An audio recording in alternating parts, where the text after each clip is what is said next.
Helen Norville has a lot to contend with in the newsreader, not least of which is how she's treated by her male co-workers. She's almost a character within a character because she has to turn on and off her anchor woman persona and often hide how hurt she is by the way she's treated.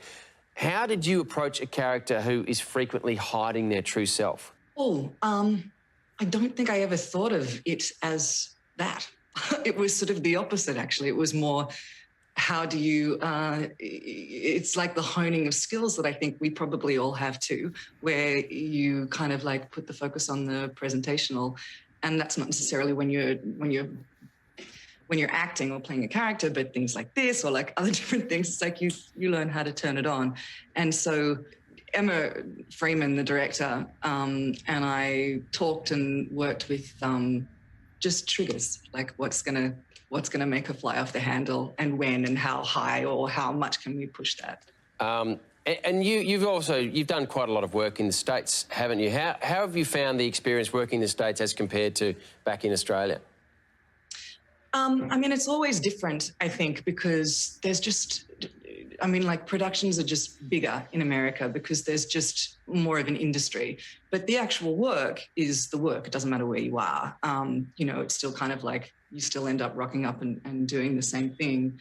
But like you guys, you know, we were all saying you come back to Australia and there's a familiarity there because you kind of came up with people and you do run into the same people because there's not as many of us. And so you go to a table read and you're like, oh my God, you always know people that you're working with. And I think that there's something about that kind of, one of the biggest things I always find when you walk onto a new set, like when you're starting a new project, is you want to make sure that, or you pray that there's going to be eyes that you're looking at all day that are going to be offering you a safety net so that you can play and experiment and feel like there's not going to be any judgment or feel like you have that support. And I think coming back to Australia, there is that, not only because you often know the people that you're working with, but also because there's more of a collaborative feeling, I think, here.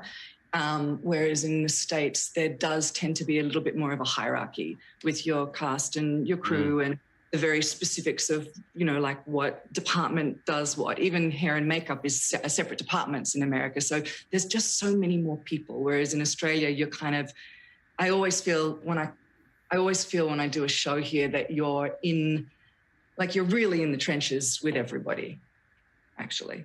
How about you, Anna?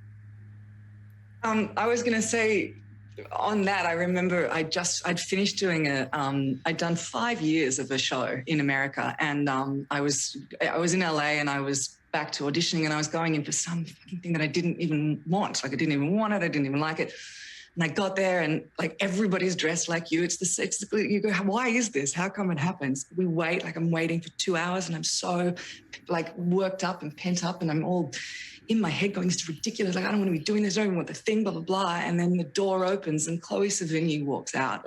And I'm like, humbling, fucking humbling. Like, so shut up and just go and do the work. But I was going to say, anyone who's interested, one of my favorite, all-time favorite little YouTube clips is this thing called Fiery Hawk.